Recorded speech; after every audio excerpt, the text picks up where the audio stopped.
Hello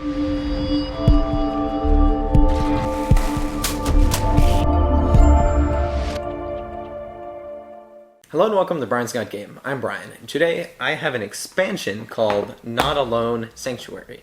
Sanctuary is a 2 to 7 player expansion to Ghislaine Masson's Not Alone and is published by Stronghold Games. This expansion adds several things to mix up gameplay for both the creature as well as the hunted. The Sanctuary board, for example, adds another way for the hunted to win the game. Each player also receives an avatar which gives them a unique player power. Survivors are introduced and can be rescued to gain instant bonuses and given shelter in the Sanctuary to move the defense counter. But be careful, the creature knows about the Sanctuary and it also gets some new goodies. The creature can evolve and gain new powers during a new phase of the game, the evolution phase. Each round, the creature gains DNA tokens and can spend them to evolve and become more powerful. So let's check it out and I'll show you all the new components and talk to my dad about Not Alone Sanctuary. Okay, so I have the base game of Not Alone set up here, and I'm going to be showing the difference between setting up between the base game and then adding in Not Alone Sanctuary. So we're playing a 4-player game, so we've got our 3 survivors there, and then our hunter is here. The tracks are on 4, and then everything else is set up just as normal. So the first difference is we are going to replace the 6 through 10 locations. So we're going to get those out of the way. And we're going to add in the canopy, the bivouac, the arch, the hive, and the monolith. I'm going to get these out of here too.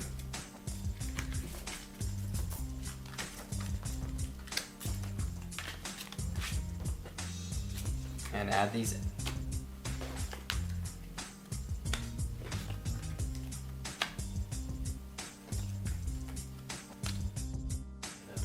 And no matter the number of players, you always put 3 10s in the supply.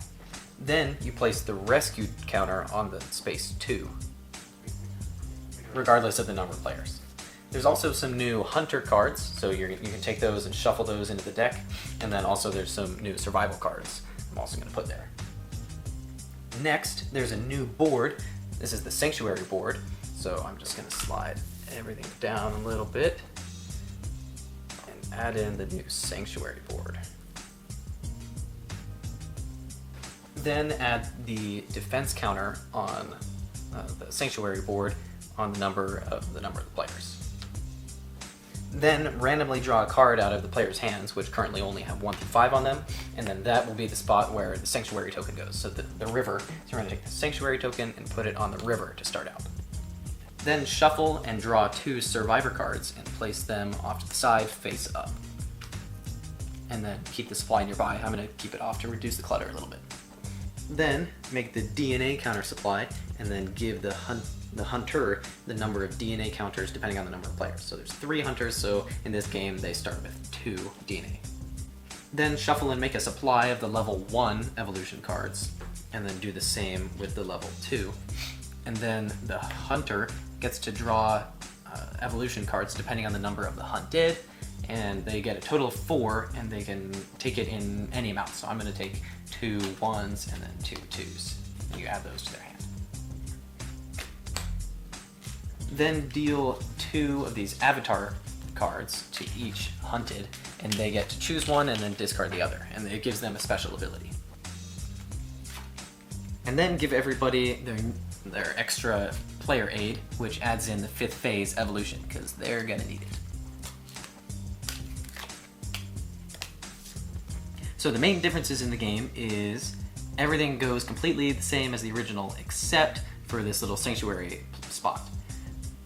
If a player chooses to go to the spot with the Sanctuary on it, then they can choose to, just like normal, pick up one of their cards, do the ability on the card, so the river currently, or move the Sanctuary tracker 1 spot and then gain the bonus on the spot that they move to. So this one would be all players get to pick up 1 played card. And then there's a bunch of other bonuses later. And then this is another victory condition for the hunted. If they get it to the star, then they win. If you choose to go to a spot adjacent to the Sanctuary, then you can choose to save one of these survivors. So when you save them, you take them and put them on your, or by your card, like that, and he's saved, and you get to do the ability on that card. So that one is move the tracker, but there's also some others, like this one is take away 2, DNA counters from the... And when you go to the sanctuary and move the tracker, you can also choose to, if you have any, discard all of your survivors in order to move it one more spot. Then we get to the new phase, phase 5, evolution. So you start by moving the sanctuary to the next spot. It moves every round. Then you get the survivor, make it so there's 2 survivors. And then the hunter player gets to choose to evolve or nest. When they evolve, they take 1 DNA token, and then they can choose to discard any amount of DNA tokens in order to draw more evolution cards. And they pay 1 DNA per card drawn. Then they can choose to develop evolutions. So in order to develop an evolution, they pay the cost of the evolution in their hand. The level 1 evolutions can cost 1 to 4 or 1 to 3, and then the level 2 cost 4 to 6. And currently they can't afford any, but if they could, they pay the cost. So this one costs 1. They pay it back to the bank. And then they gain this ability forever, or during this course of the game. And every time in phase 5, when drawing evolution cards, draw 1 extra. Then you get to choose and discard 1. So now the hunter has this ability for the rest of the game. The other thing that the hunter player can do is they can choose to nest. So they take 3 DNA tokens, which is a lot, and then they move the defense token 1 extra space. The only other difference between this and the base game is these new locations, the new 6, 7, 8, 9, and 10. They all do different things, but the only one I'm going to talk about right now is the monolith. So the monolith, if you play it, you discard 1 of the developed evolutions from the hunter player. And then that just gets discarded and they don't have the special ability anymore. And then you remove the 10 card that you just played from the game. And there's only 3 of them. So whenever you use the rover to pick it up or another way to pick it up, you can only ever play it 3 times in the game. The rest of the game is played exactly the same as the original, and you continue playing until one of the win conditions are met. That's how to play Not Alone Sanctuary. Okay, got my dad here for Parents' Opinions. So Dad, what did you think of Not Alone Sanctuary? I thought that it added the perfect amount of new material for an expansion. It didn't really alter the base game, it just augmented it, which I thought was very well done. Yeah, that was perfect. And I really liked the evolve aspect, because that made being the creature more interesting rather than just being like, I think they're going there. Or, I think they're going there. It added something else for you to be doing. Yeah, I mean, the creature deck was nice. That gave you some things to do. But yeah, I feel like the evolution cards like really made the creature like a bad dude, which seems kind of unfair sometimes. It's fine. Being able to choose 2 places, change it to 1, and move it to an adjacent spot is perfectly with the rules. No, I don't think so. Especially when you camp out on the monolith, which gets rid of the evolution cards, and you never get to go there. Pretty sure you still won, so you're not allowed to complain. Anyway, the components. So as we showed in the... we kind of set up the whole game. They know the components. we got the sanctuary board, and then the new token on that, the new cards for the creature, the hunt cards, and then the survivor cards, and then they got the avatars, so the roles, and then also the survivors to rescue, the sanctuary token, which is it like a clay token? No, it's not clay. I think it's some sort of a plastic, I think. But it does have a little bit of heft to it. It's nice. It's just like the base game. I was really impressed how they matched the components, like 1 for 1.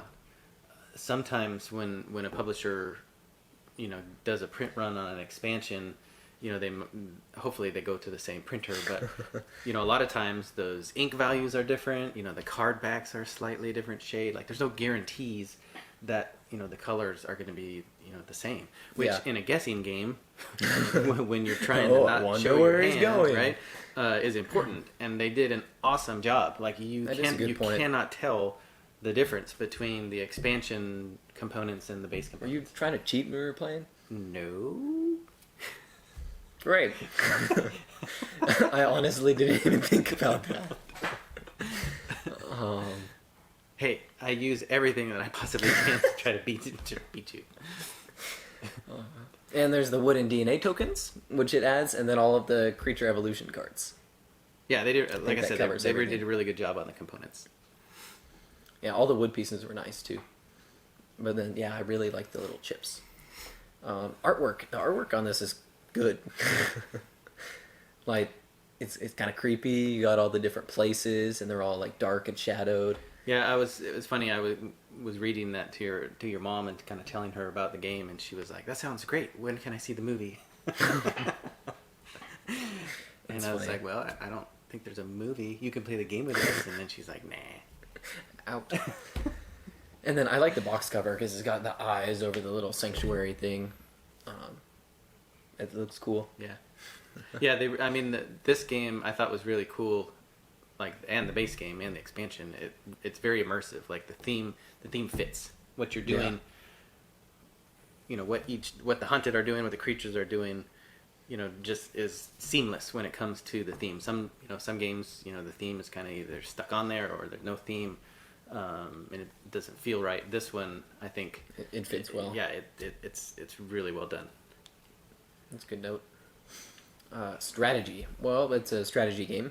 So there's lots of it. So it's if he's going to go there, he's going to go there. But if he thinks that I'm going to go there, then he can't go there. So then there's a lot. Right, you got to stay like 3 steps ahead. And we've said this before in games. We can't play these games because we think so much alike. Which you would think there'd be a lot of second guessing, but then our second guesses are the same, and so it gets kind of interesting. So then I do what I would do if I was in his spot, and then I would do if I knew that it's bad. Yeah. So and then you do the opposite, but then that's what you said that you're gonna do.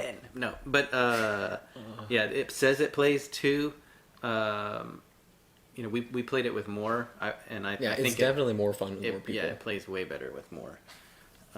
It scales really well. Mm-hmm. Which I was surprised, like I don't know, if you're playing with more people, like, I guess the creature kind of has more opportunities to catch people. Yeah, but they also have to catch more people to do it. I guess the markers are moved back a little bit. So they have to catch more people, but they also have more chances to do it because their turn count is increased. I felt like it was kind of... But you guys are also going to be way more productive because if you guys all split up, I can't catch all of you. That is true. But I guess you can talk, but you don't want to like give it all away what you're doing. I don't know. I felt like it was a little bit geared towards the hunted winning. I don't know. The hunted winning? Yeah. Like the players? The players winning. Yeah, we did notice that when we played. It was kind of hard to be the hunter. But... Yeah, and so the sanctuary, right, it adds in that new token, it's moving around. There's a way that you can still do stuff being adjacent to the token, because you don't want to go to the sanctuary because the creature's always going to go there. No, not necessarily. Because he's always at the monolith. And so there's a lot more going on. So I think it really shines with the higher player count on this one. And there's not a lot of games that play to 7, so I think this kind of hits a nice little sweet spot. Yeah, it is perfect with that. Easy for kids. I mean, I wouldn't really go too young. It says 10 and up on the box, and I'd kind of agree with that. Yeah, that's probably about right. Because there's a bit of thinking, there's strategy, you got to read all the cards, and it's kind of complicated, and some of it is worded kind of weird. Yes, I will. I will agree. Take back to your hand this card and 2 other cards. I think that has some German, or is he French? Not sure. Yeah. Kisson Masson. Well, he's probably French. Yeah, but I don't know if it was published in German first or not. But anyways, yeah, I think there's a little bit of translation going on. Well, it is very clear. Take back to your hand, and it makes it like uniform for all the cards because that's the first thing that I'll say. Yeah, but that's just not natural, like English speaking. Well, it is correct technically. But yeah, overall, I had a lot of fun with it. It was a really good asymmetrical game, and then it was I liked having the everybody against one person aspect when playing with more than 2 players, so like 5 or so. Yeah, like I said, I agree. It's something new, something we hadn't played before. The original one came out several years ago, and then we picked up the expansion, and so we got to learn both of them. And yeah, this is a good one to play with a larger group. And so yeah, we'll keep this one around and definitely pull it out when we have those larger numbers. Yeah, and the expansion adds a lot. Like it makes the game have more to it. So after you kind of master the beginning game, this makes it new enough that it doesn't change the game, but it really adds a lot of gameplay and changes the game a bit. Like the way you have to think about it. Yep. Thank you for watching Brian's Got Game. Please like us on our Facebook page, send us a tweet at Brian's Got Game, visit our webpage, briansgotgame.com, subscribe to our YouTube channel. I'm Brian, this is my dad, and I'll see you next time.